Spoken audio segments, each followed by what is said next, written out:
कि कुंडलिनी शक्ति का रहस्य क्या है, कृपया विस्तार से बताएं और इसमें ब्रह्मचर्य कैसे सहायक सिद्ध होता है। आपने विस्तार से पूछा, विस्तार करेंगे तो ये प्रवचन हो जाएगा, फिर ये प्रश्नोत्तरी कार्यक्रम नहीं रहेगा। इसलिए सूक्ष्म में ही आपके प्रश्नों का उत्तर दिया जा सकता है। कभी कथा में विस्तार करेंगे, क्योंकि कथा में हमारे पास 2 घंटे होते हैं, यहाँ तो हमारे पास 2-4 मिनट का एक प्रश्न होता है उत्तर, आधे घंटे में बहुत प्रश्न लेने होते हैं। चलो,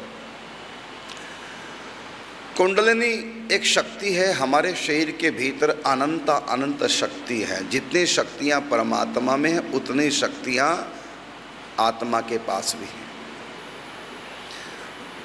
जैसे आँखों में देखने की शक्ति, कानों में सुनने की शक्ति, बोलने की शक्ति, सूंघने की शक्ति, खाने की शक्ति, करने की शक्ति, चलने की शक्ति, संकल्प शक्ति, बौद्धिक शक्ति, मानसिक शक्ति, पैसे की शक्ति, जन की शक्ति, शारीरिक बल, शारीरिक शक्ति, अनंत शक्तियाँ व्यक्ति के अंदर हैं।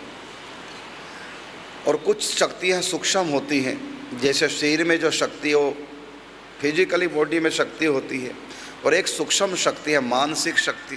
प्रेम भी एक पावर है, प्रेम से बड़े बड़े काम हो जाते हैं, और प्रेम ना हो तो नहीं हो पाते, ये भी एक पावर है। तो हमारे शरीर में, मन में, तन में भी बहुत प्रकार की शक्ति है, और इसी फिजिकल बॉडी का आश्रय लेकर के एक शक्ति और हमारे भीतर रहती है, जिसको कहते हैं कुंडलिनी शक्ति। फिजिकली बॉडी में है तो अवश्य, लेकिन वो फिजिकल बॉडी का अंग नहीं होती। उसमें बहुत शक्तियां हैं, यहाँ तक कि हम आत्म साक्षात्कार कर सकते हैं, उससे देवताओं की शक्तियाँ प्राप्त कर सकते हैं, अनेक प्रकार की रिद्धियाँ सिद्धियाँ प्राप्त कर सकते हैं, आत्म साक्षात्कार कर सकते हैं।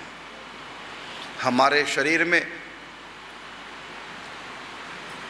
जो चक्र है, उसमें प्रथम चक्र हमारा मूलाधार चक्र, दूसरा अधिष्ठान चक्र, फिर नाभि के पास अग्नि चक्र,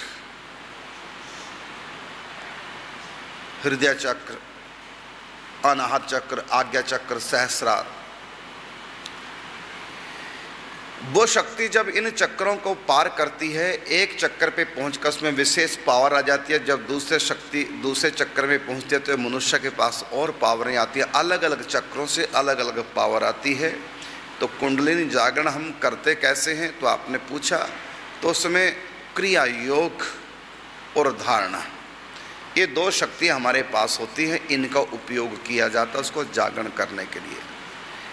प्राणायाम के द्वारा कुंभ का अभ्यास करने पर, कुंभ की अवस्थिति में जब हम होते हैं, उस समय अपनी धारणा का आश्रय लेकर के, तब क्रिया योग का भी साथ में आश्रय लेकर के, जिसको प्रकारांतर से हठ योग भी कहते हैं, क्रिया योग,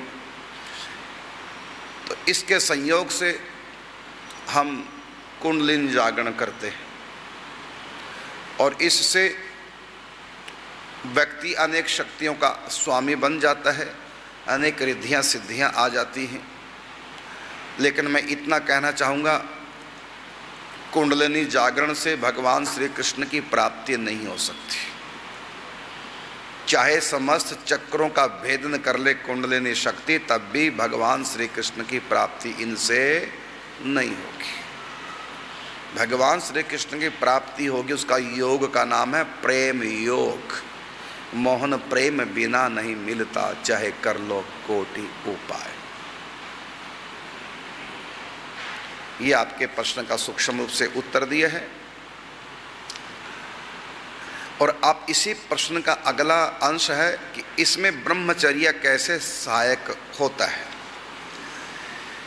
तो देखिए, ब्रह्मचर्य पालन करने से हमारे भीतर ऊर्जा बढ़ती है, और वो ऊर्जा हर दिशा में काम करती है।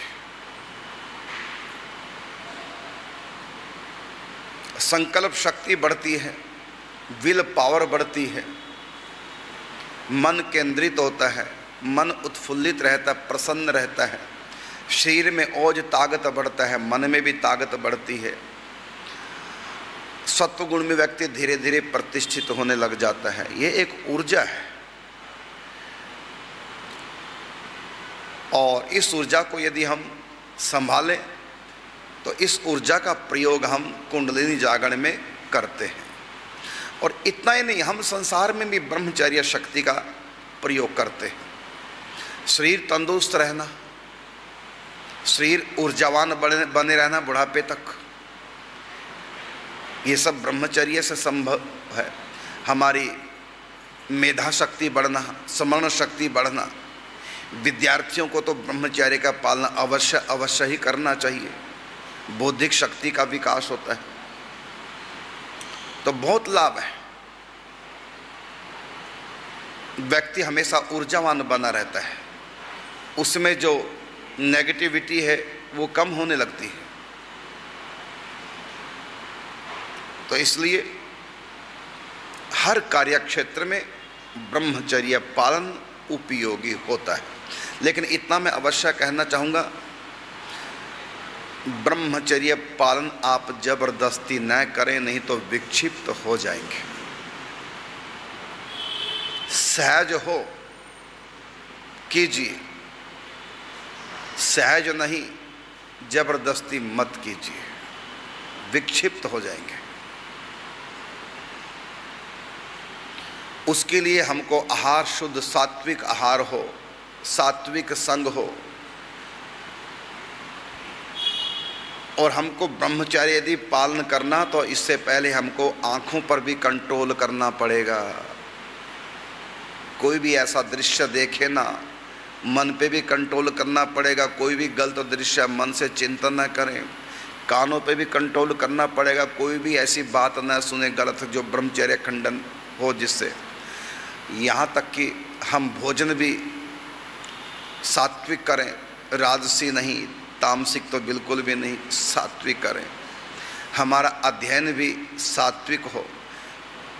तो इस प्रकार हम अपनी समस्त इंद्रियों पे कंट्रोल करेंगे, तब जा कर के शिष्ण इंद्रिय पे कंट्रोल होता है। जबरदस्ती करोगे चित्त विक्षिप्त हो जाएगा। इसलिए पहले आहार शुद्ध कीजिए।